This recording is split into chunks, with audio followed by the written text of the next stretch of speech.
السلام علیکم ورحمۃ اللہ وبرکاتہ۔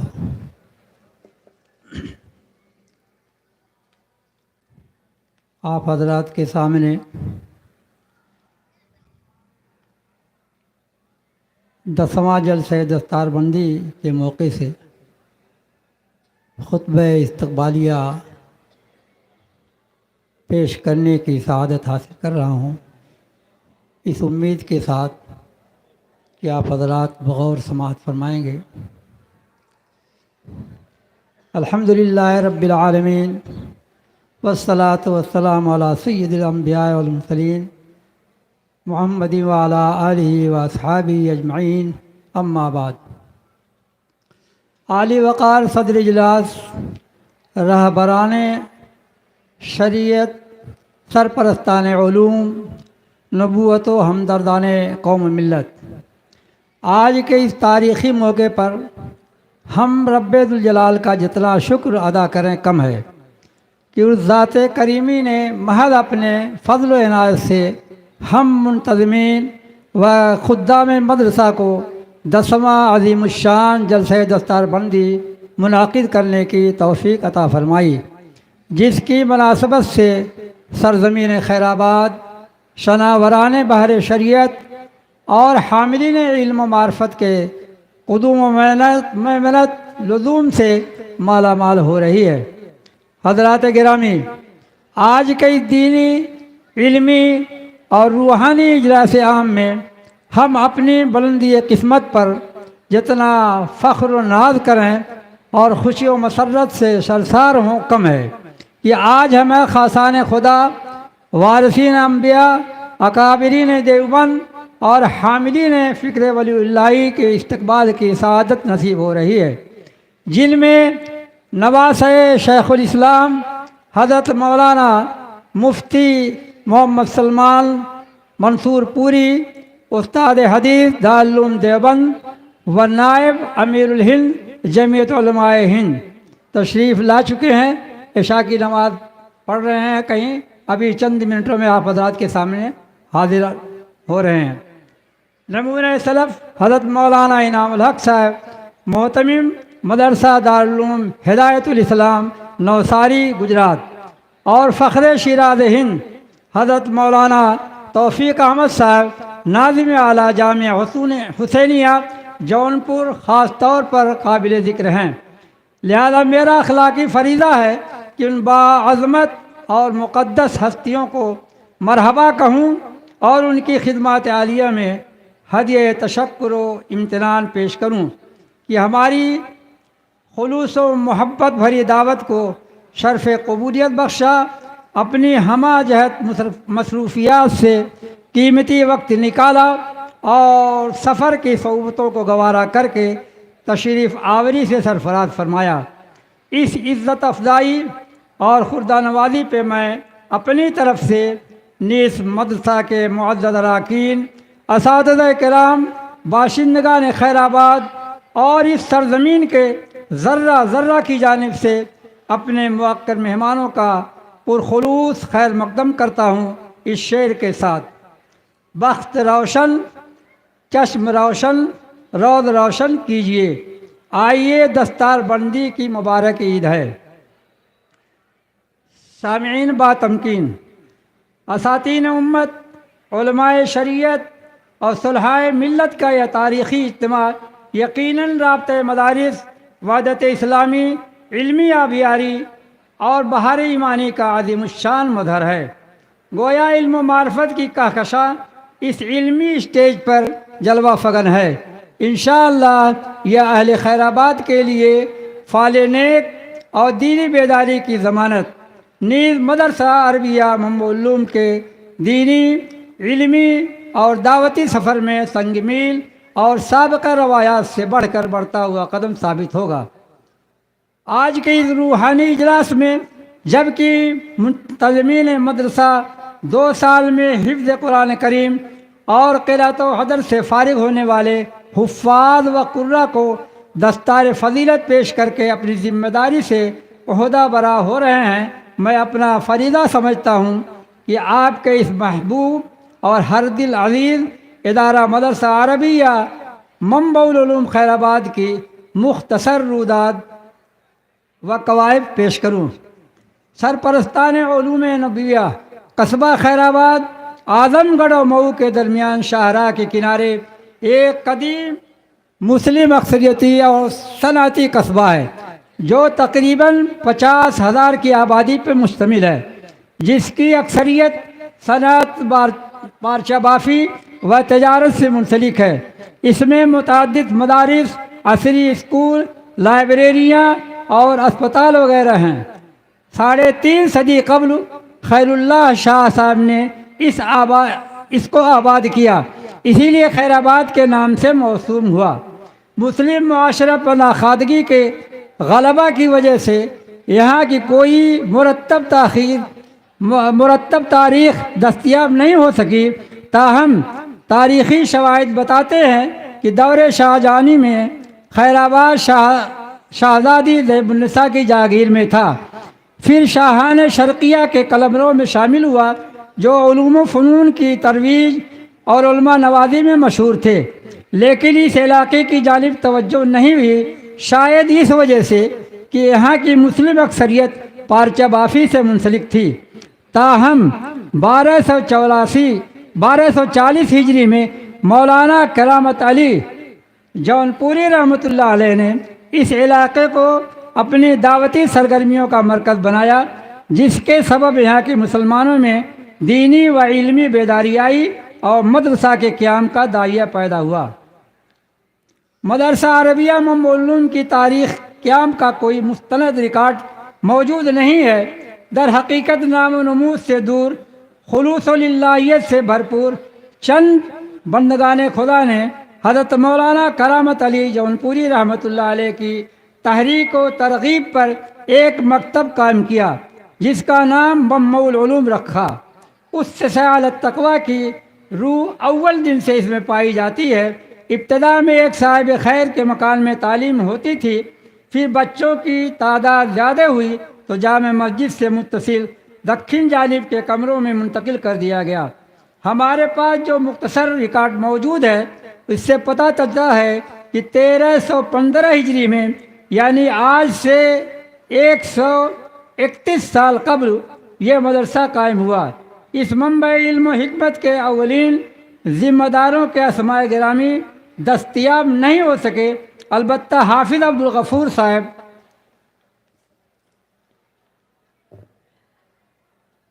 اور ان کے برادر خرد حافظ عبدالرحیم صاحب، جو بڑے حافظ صاحب اور چھوٹے حافظ صاحب سے مشہور تھے اور جمعہ و عیدین کے امام تھے، ان کی دور ندامت سے مدرسے کی تاریخ مرتب ملتی ہے۔ اس میں جو تاریخ ملتی ہے، ان دونوں حضرات کے بعد حافظ محمد یوسف صاحب کا دور ندامت بھی آیا اور ان کا دور بھی اچھا ثابت رہا۔ پھر جب حضرت مولانا نذیر احمد صاحب خیر آبادی رحمۃ اللہ علیہ اور حضرت مولانا محمد سلیمان صاحب شمسی خیر آبادی رحمۃ اللہ علیہ کی شکل میں مخلص و ماہر فن اساتذہ کرام مل گئے تو مدرسہ مکتب سے ترقی کر کے پرائمری، فارسی، عربی اور حفظ قرآن پر مشتمل ایک بڑا ادارہ بن گیا۔ سرپرستان علوم اسلامیہ حضرت مولانا عبدالحق صاحب رحمۃ اللہ علیہ کا دور مدرسہ کا ایک سنہرا دور ہے۔ تعمیر و ترقی اور تعلیم و تربیت کے اعتبار سے مدرسہ کو شہرت حاصل ہوئی۔ یہ جگہ جہاں پہ آج مدرسہ موجود ہے، آبادی کے باہر چمڑے کا ایک گودام تھا۔ مدرسہ کے ذمہ داروں نے اس کو خرید کر عمارت تعمیر کرایا اور 1959 عیسوی حضرت مولانا عبدالحق صاحب رحمۃ اللہ علیہ کے دور ندامت میں مدرسہ جامع مسجد سے اس عمارت میں منتقل ہو گیا اور اسی کے ساتھ حفظ فارسی کے علاوہ باضابطہ عربی شعبے میں بیرونی طلبہ کے داخلے کا سلسلہ شروع ہو گیا۔ دارالاقامہ اور مطبخ کا نظام قائم ہو گیا اور دن بدن تعمیر و ترقی ہوتی گئی۔ 1977 میں حضرت مولانا عبدالحق صاحب رحمۃ اللہ علیہ کے انتقال کے بعد حضرت مولانا حکیم عبدالحکیم صاحب ناظم اعلیٰ رحمۃ اللہ علیہ ناظم اعلیٰ ہوئے اور ان کے دور ندامت میں مدرسہ عربیہ علوم ہر لحاظ سے ایک مستند اور معیاری درسگاہ کی حیثیت سے دارالعلوم دیوبند، ندوۃ العلماء لکھنؤ اور دیگر معروف اداروں اور مرکزوں میں اہمیت کے ساتھ متعارف ہوا۔ یہ ناچیز راکب السطور بھی ان کے نائب اور معاون کی حیثیت سے مدرسہ کے انتظامی امور کو دیکھنے کے ساتھ تدریسی فرائض بھی انجام دیتا رہا۔ مولانا عبدالحکیم صاحب اخلاص و للہیت اور تواضع و فداکاری کے پیکر، سعی فہم اور جود مسلسل کی اعلیٰ مثال تھے۔ جولائی 1995 عیسوی میں نظامت سے سبکدوش ہو گئے اور اراکین مدرسہ نے مجھ ناچیز کے دوش ناتواں پہ مدرسہ کی ذمہ داریاں ڈال دیں، جنہیں میں نے اللہ کی ذات پہ توکل کرتے ہوئے قبول کیا۔ دین و علم سے ربط قائم اور خدمت خلق کا موقع ملتا رہے۔ الحمدللہ معزز اراکین و اساتذہ کرام نے تعاون فرمایا اور ہنوز یہ سلسلہ جاری ہے۔ اللہ رب العزت اخلاص نیت اور جذبہ خدمت کو جمع اور رواں دوا رکھے، آمین۔ بہت ممکن ہے کہ یہی خدمات زاد آخرت ثابت ہوں۔ حضرات سامعین کرام، آپ کی مصروفیات اور وقت کی قلت کے باعث یہ مختصر رودات پیش خدمت ہے، ورنہ ضرورت تھی کہ ان تمام مخلصین، ذمہ داران اور معاونین کے بارے میں تفصیل بتائی جاتی، جن کے ایثار و قربانی اور حمیت دینی نے مدرسہ کو اس مقام تک پہنچایا۔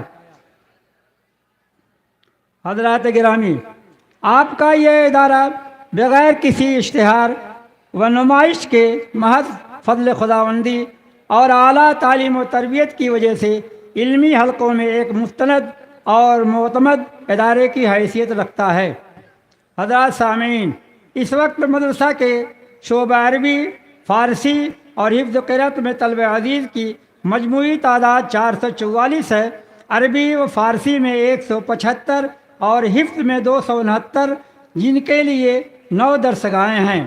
نیز عصری و اقتصادی ضرورت کے پیش نظر اکتوبر 2023 سے یونین بینک کی عمارت میں شعبہ کمپیوٹر کا بھی افتتاح ہو چکا ہے، جس میں بروقت 120 طلبہ اور 40 طالبات زیر تعلیم ہیں۔ طلبہ کی تدریسی خدمات کے لیے معلم اور طالبات کے لیے معلمہ کا انتظام ہے۔ اسی طرح انگلش شعبہ میں اوپن اسکول کا اجرا پہلے ہی ہو چکا ہے، جس سے سال گزشتہ 23 طلبہ نے ہائی اسکول کا امتحان دیا اور ماشاءاللہ سارے طلبہ نے فرسٹ ڈویژن سے کامیابی حاصل کی۔ فللہ الحمد والشکر۔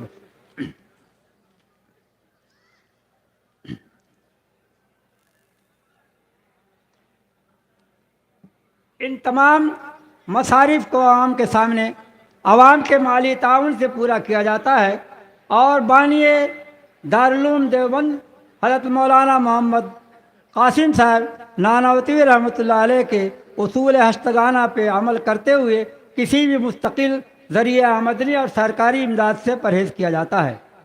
جہاں تک اطفال اور پرائمری درجات میں نونہالان قوم کی تعلیم و تربیت کا معاملہ ہے، تو اس وقت شاخوں کے شمول کے ساتھ 3500 بچے تعلیم حاصل کر رہے ہیں، جس میں مرکز کی عمارت میں درجہ اطفال سے پرائمری پنجم تک 1400 طلبہ زیر تعلیم ہیں، اور مرکز کے علاوہ مختلف محلوں میں اور دوسرے گاؤں میں کل 9 شاخیں قائم ہیں۔ 7 شاخیں بچوں کے لیے اتراری، محلہ پچھم، انصار نگر، موضع زمین اور برآمد پور، قطب پور اور دیوکلی تارل میں ہیں، جن میں 1000 سے زائد طلبہ تعلیم حاصل کر رہے ہیں، اور 2 شاخیں بچیوں کے لیے نسواں کے نام سے قائم ہیں۔ ایک جامع مسجد خیر آباد سے متصل شمال جانب، دوسرے مولوی صاحب کے باغ سے متصل، جن میں بچیوں کی تعداد 800 ہے۔ مدرسہ کا اسٹاف 85 افراد پر مشتمل ہے، جن میں 58 اساتذہ، 20 معلمات اور 7 ملازمین ہیں۔ مدرسہ کا کتب خانہ قرب و جوار کے مدارس میں اہمیت کا حامل ہے۔ تفسیر و حدیث، فقہ و فتاوی، سیرت و تاریخ اور ادب و لغت کے اہم مراجع کے ساتھ تقریباً 10,000 کتابوں پر مشتمل ہے۔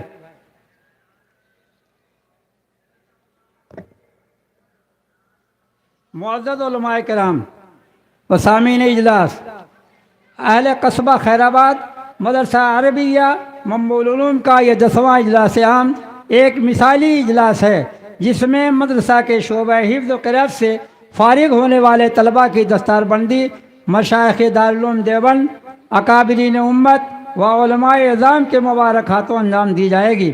وہیں 90واں مدرسہ اعلیٰ سے فارغ ہونے والی طالبات کو بھی ردائے فضیلت سے نوازا جائے گا۔ اللہ کے فضل و کرم سے بڑی کامیابی ہے کہ اس نے حفاظت قرآن کے لیے اس مدرسہ کو قبول فرمایا، جس کی سرپرستی اور ذمہ داری کا سہرا آپ حضرات کے سر ہے۔ دستار بندی کا یہ سنہرا اور مبارک سلسلہ گزشتہ 60 برسوں سے جاری ہے۔ مدرسہ سے حفاظ و قراء کی اچھی خاصی تعداد ہر سال تیار ہوتی ہے، اور یہ سلسلہ آپ حضرات کے تعاون سے آگے بڑھ رہا ہے، جو آپ کے لیے صدقہ جاریہ ہے، جس پہ آپ قابل مبارکباد ہیں۔ نیز یہ کہ اپنے قصبے میں محدود رہ کر اس کی کفالت کرتے ہیں، اس توفیق الہی پہ سجدہ شکر بجا لائیے اور مزید بقا و ثبات کی دعا کیجیے۔ سب سے پہلا اجلاس دستار بندی 1964 میں ہوا، جس میں صرف 2 حفاظ کرام کی دستار بندی عمل میں آئی، ایک حافظ محمد مبین صاحب اطراری اور دوسرا آپ کا یہ خادم جو مخاطب ہے۔ دوسرا اجلاس 1986 میں، جس میں 65 حفاظ و قراء کی دستار بندی ہوئی۔ پھر تیسرا اجلاس 1993 میں، چوتھا اجلاس 1997 میں، 5واں اجلاس 2003 میں، اور 6واں اجلاس 2010 میں، 7واں اجلاس 2014 میں، اور 8واں اجلاس جو ہے 2019 میں، اور 9واں اجلاس جو ہے یہ 2022 میں ہوا، جس میں حفاظ و قراء کی تعداد 396 تھی، جن میں 151 طالبات حفظ و قرأت بھی شامل، جس میں حفاظ و قراء کی تعداد 385 تھی۔ 9واں اجلاس 2022 میں ہوا، جس میں حفاظ و قراء کی تعداد 396 تھی، جن میں 151 طالبات حفظ و قرأت بھی شامل ہیں۔ اور یہ 10واں اجلاس دستار بندی، جس میں حفاظ و قراء کی تعداد 274 ہے، جن میں 124 طالبات حفظ و قرأت بھی شامل ہیں۔ 37 سال سے متواتر قرأت و حفظ کی تکمیل کا سلسلہ جاری ہے۔ اس طرح سے اب تک کل 2434 طلباء و طالبات نے اس مدرسہ سے حفظ قرآن اور حضر کی تکمیل کی ہے۔ حضرات گرامی، یہ مختصر سی روداد چمن اپنے اختصار کے باوجود طویل ہو گئی، جس کو آپ حضرات نے صبر و سکون کے ساتھ سماعت فرمایا، جو آپ کی علم دوستی اور دینی بیداری کی بین دلیل ہے۔ اس پر میں آپ کا تہہ دل سے شکر گزار ہوں، اور آخر میں صلاح و فلاح کی دعاؤں کی درخواست کے ساتھ اپنے مہمانان گرامی اور تمام ہی معزز سامعین کا دل کی گہرائیوں سے استقبال کرتے ہوئے شکریہ ادا کرتا ہوں۔ وآخر دعوانا الحمدللہ رب العالمین۔